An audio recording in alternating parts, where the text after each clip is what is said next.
Amos Rabiner est inspecteur à la police de l'immigration de Tel Aviv. Il connaît bien les ruelles sombres, les coins malfamés de la ville. Il y patrouille toutes les nuits. Sa mission ce soir, cibler des employeurs israéliens qui ont recours à des sans-papiers, en particulier des Africains d'Érythrée, du Soudan, du Nigeria ou de Côte d'Ivoire. Ah, c'est trop tentant pour les employeurs.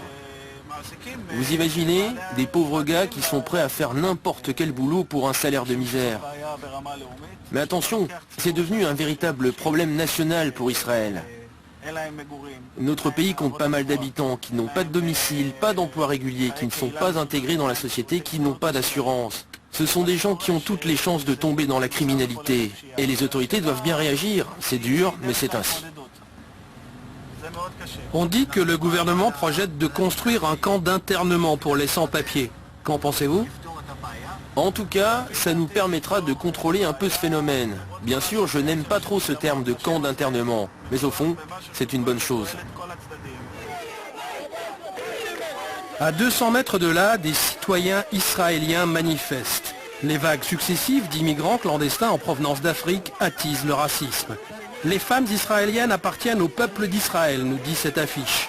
En clair, on veut éviter que les Africains épousent des femmes juives.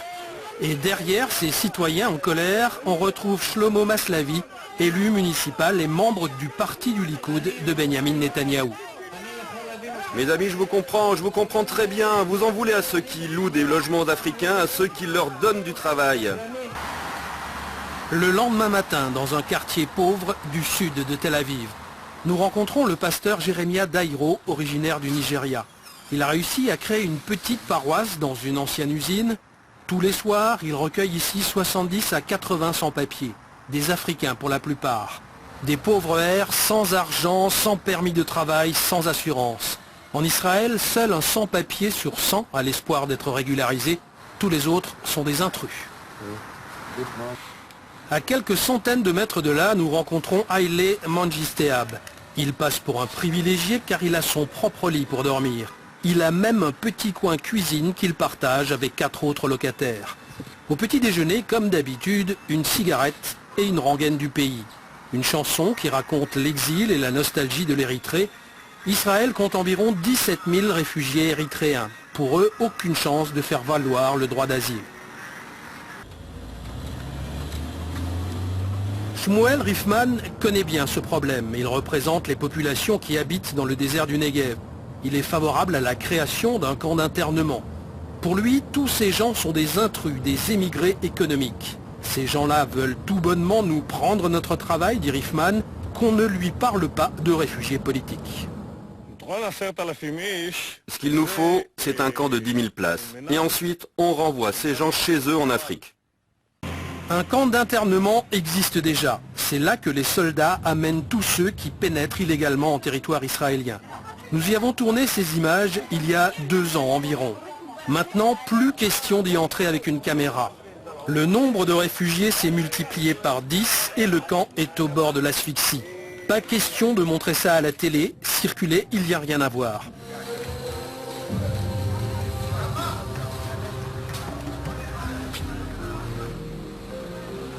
L'Europe, les États-Unis, Israël, partout le thème de l'immigration fait couler beaucoup d'encre. Et si Shlomo Maslawi organise des manifestations nocturnes contre les immigrés africains, c'est aussi pour préparer sa campagne. Oh, il faut faire très attention à ce problème de sans-papiers. Ça va nous exploser la figure. Nos enfants et petits-enfants feront les frais. Et puis, ces gens-là ne vont pas aller cambrioler les maisons des pauvres. Ce sont surtout les plus riches qui devraient se méfier.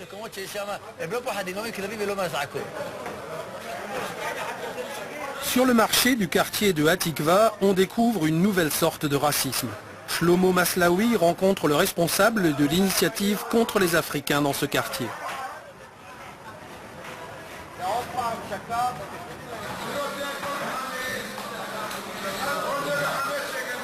Enfin, on va pouvoir les foutre tous dehors. On n'en peut plus. Tous ces gens-là nous terrorisent, et c'est de pire en pire. Plus longtemps ils restent en terre d'Israël, plus ils ont le temps de faire des mauvais coups.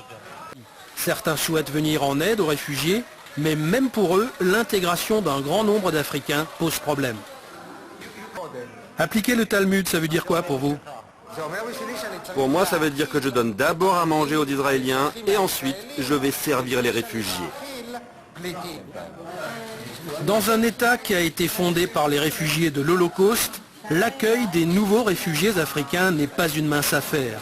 Notre collègue, Ofer Petersburg, a pu mettre la main sur des plans. Il les a immédiatement publiés dans les plus importants quotidiens du pays. Quand j'ai vu ces plans, j'ai tout compris.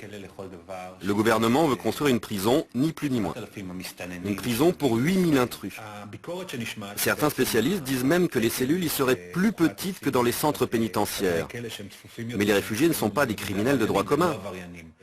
On veut également construire une barrière de 4 mètres de haut autour du camp et des miradors. Dans chaque unité, plus de 300 intrus seront logés. Toute personne qui souhaite retourner dans son pays d'origine ou dans tout autre pays tiers reçoit immédiatement un pécule pour le voyage et peut quitter le pays dans la journée.